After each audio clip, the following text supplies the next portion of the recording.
I hope everybody's having a great day today. So, I'm going to make this really quick. I want to thank you so much for joining me today. So, yeah, we're in the month of love, whatever. It is what it is. But I've decided I am going to dive back into the old Harlequin novels that I have and just talk about some of the problematic themes that I didn't even realize were present when I read them as a youth, in my youth. And so I've got the stack sitting right here next to me, and we've got Devil in Paradise by Joana Mansell. And the one thing that I remember about this book, it was like a whole like spy thing involving a kidnapping of a child. Like, it was a good story. And so I don't want to like talk ish about any of these books except for one, because I don't play with sexual assault. I really don't. But this is one of those, Devil in Paradise was one of those books where I can say it had an exciting plot. It really did. My only issue I remember with this one that stood out to me was that they were cousins.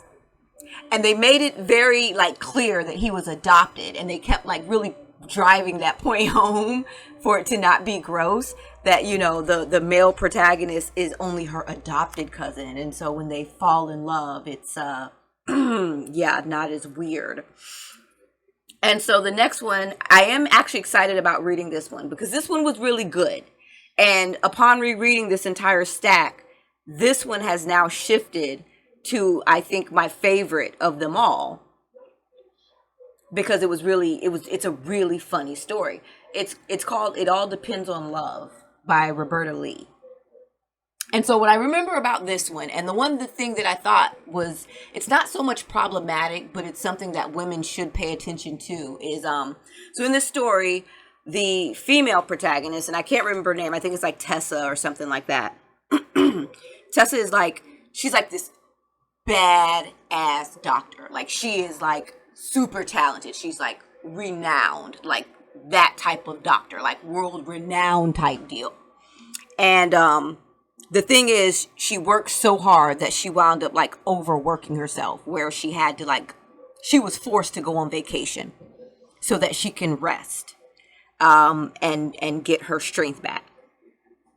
And so, and the last thing she's thinking about is like love and marriage. Like, she's a full-on career woman. She loves helping people. She loves what she does as a doctor. And so when she's at her godfather's like estate for the summer to rest up.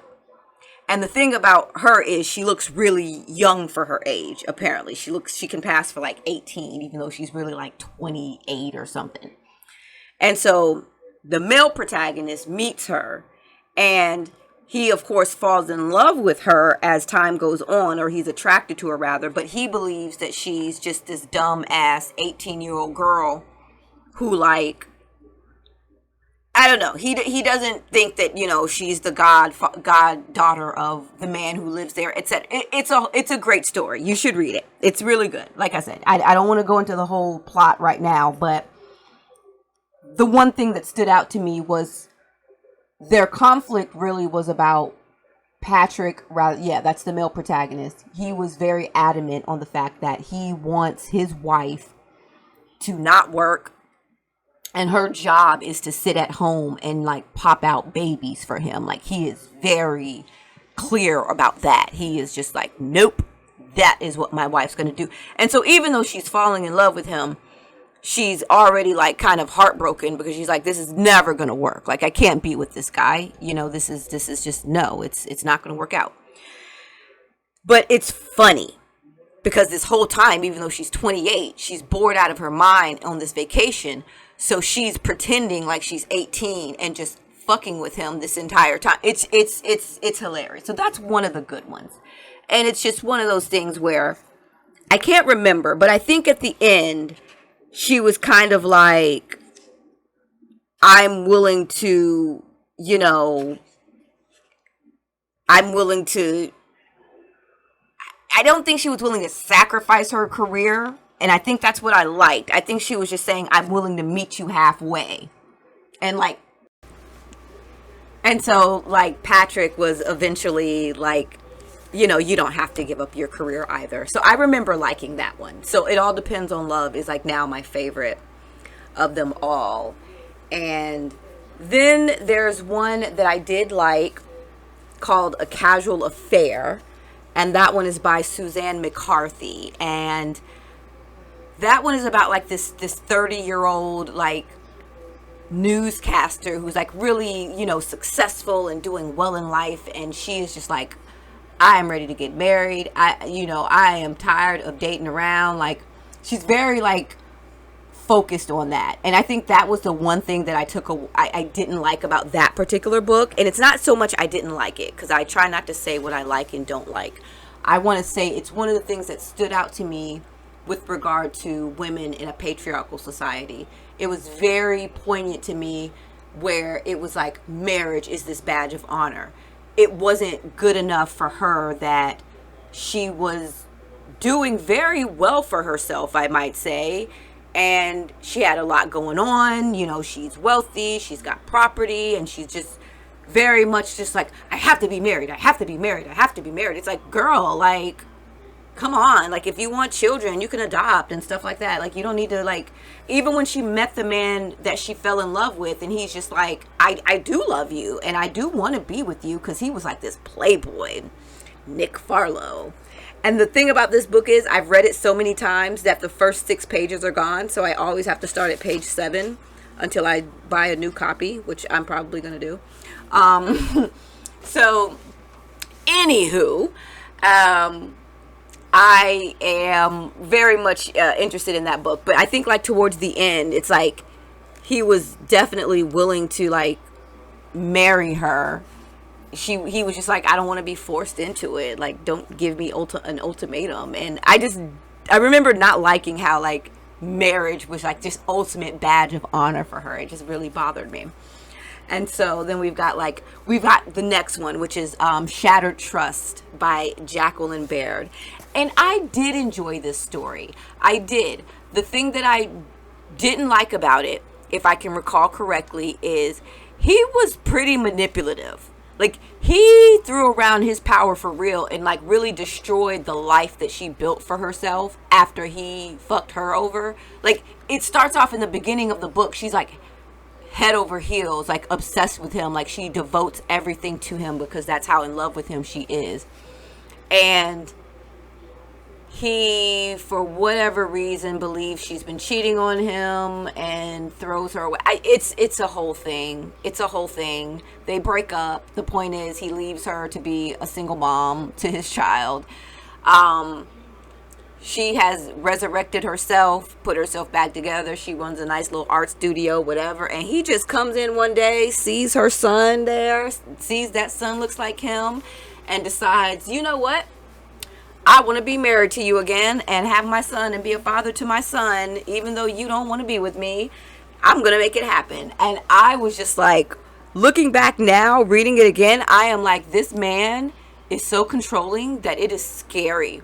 Like, he literally was holding her hostage at one point. Like, and literally saying, like, okay, well, if you want to leave so bad, fine, leave. But the boy, our son, is going to stay with me. Like, you can't just be coming into my life uprooting everything that I have built and had to rebuild after you divorced me and left me. Child, I was so mad at this man, and the fact that she fell back in love with him to this day makes me so mad with that book. I was like, that is very problematic to me, but whatever.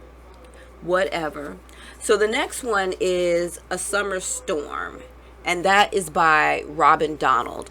And this one actually used to be my favorite. This used to be my number one go-to that I love to reread, because this was just like, you know, she's tall and gawky, yet still beautiful, and, you know, she feels awkward and kind of tomboyish, yet she still has this exotic beauty about her, and she's smart, and I just could very much see myself in her.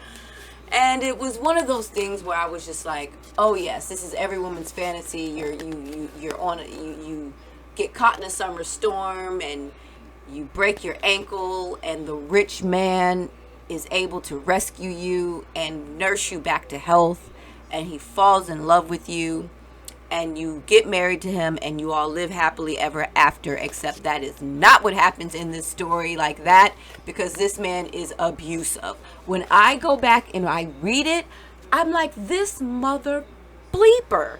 He is so, not only is he emotionally and mentally and verbally abusive to her throughout this entire book with his condescending ass, this man is physically abusive to her, to the point where he, at the end of the book, as he's declaring his love for her, he grips her so hard that he leaves black marks on her. I am like, It is the worst conditioning ever. And it broke my heart to come to that realization when I went back and reread this. But it's true.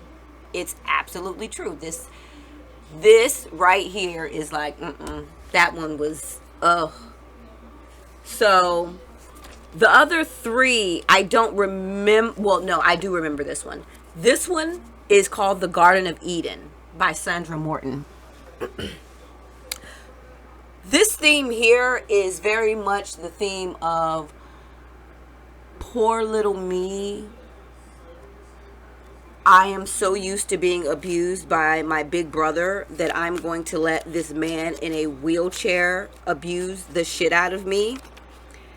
It is the worst. You know, it tries to play off of that trope of, you know, when the Nightingale, the Florence Nightingale effect.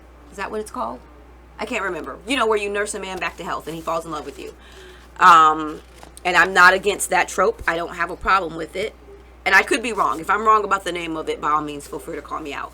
But the thing is, the trope about, you know, you nursing a man back to health, I don't have a problem with that. Beverly Jenkins did it in, I think it was Indigo. I very much enjoyed that one. The play back and forth, because Black Daniel was kind of like mean to her, but she was able to like give it right back, where she was just like, here's what you're not about to do. You're not about to be disrespectful to me. I will hurt your feelings up in here. And so I feel like with this book, Garden of Eden, she was very just took all of this abuse, and it just bothered me so much. And towards the end, she's still like, oh, your poor legs. I wrote so many notes about this. I can't wait to do like a full on, like, my whole full comprehensive. But it's like, for real, we're going to talk about this all next week, y'all. Because in one of my notes, I remember writing, fuck his legs. Like, this stuff.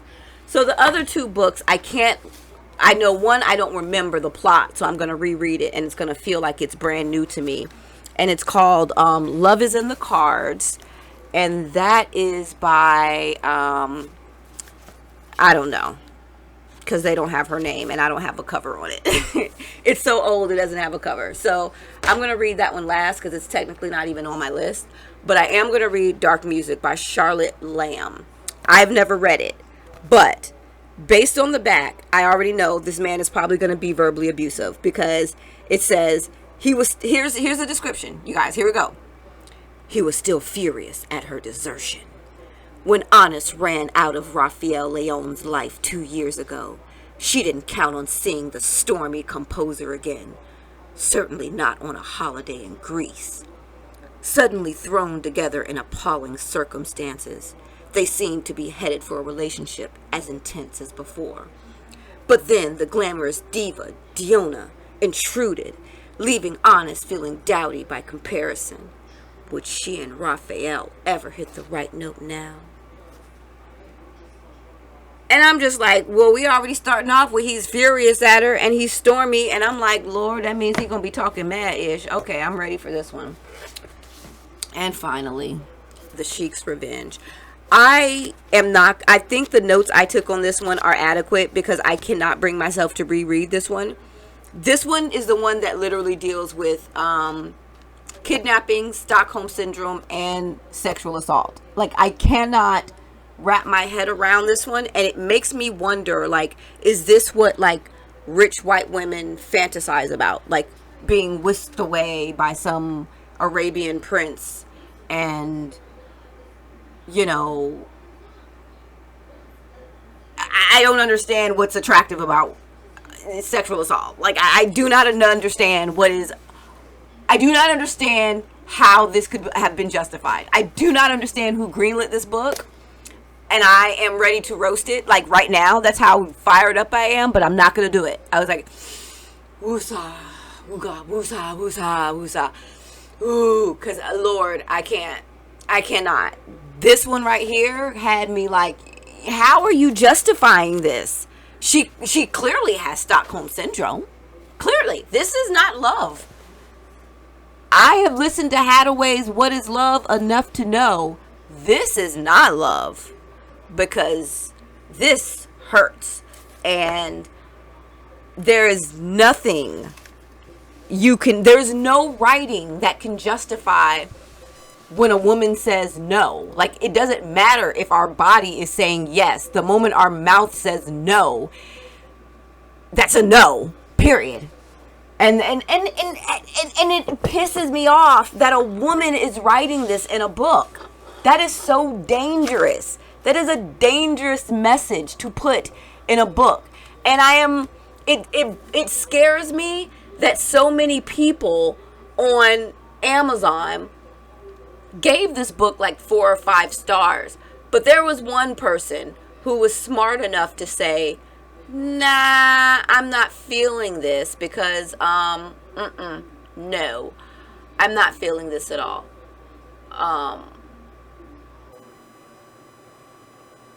There's one person who who says, I'm pulling it up now. In big words, thank you, because I needed this person to say this. I did not like it. Like, no, sir, I didn't like it. And this person says, I am glad that this book only cost me a few pennies. She was like, if it wasn't for the fact that this is set in modern times, you might be forgiven for thinking that this was a period story. And she's right. The thing about this is, while I'm not giving a review of this, because she found, this particular reviewer on Amazon who gave it 1 star found the characters to be very unappealing, and that the female protagonist thrived on being a victim, and reveled in playing the role of the martyr, which was a good call out. But she also noticed that the male protagonist is very unlikable. He kidnapped her and then forces himself on her time and time again. And even with this story, somehow she has fallen in love with this man. And I do not understand this. And as someone who has been the victim of a sexual assault, it bothered me so much to see like the gymnastics that were taking place to try, and because it was always this excuse of her body is saying yes, she can't control her lust. And it's like, so the fuck what? Yeah, we've got hormones, but if we say no and our body is saying yes, then the no overrides everything. And I hated how in this book this author was kind of, she was like forgiving that. It was almost like she was trying to say like, oh, yeah, when a woman's body is saying yes, it's okay. You don't have to feel bad about it. You don't have to feel any kind of, it's so fucking weird. Oh my God, I'm so ready to light this book up, but I'm not going to do it. I'm not. I'm going to go ahead and stop this now. We are going to talk about these books over the course of the next week. So I'll be back every day to talk about this, and I will see you guys next time before I have a damn heart attack. Bye. Hey there, fellow book lovers. If you like talking in depth about book themes and how they relate to our everyday lives, then join our Xennial Readers book club. We meet online monthly for deep dives into some really interesting titles. And don't forget to like, subscribe, and visit the Xennial Reader website for more cool stuff. get in on the discussion. Later.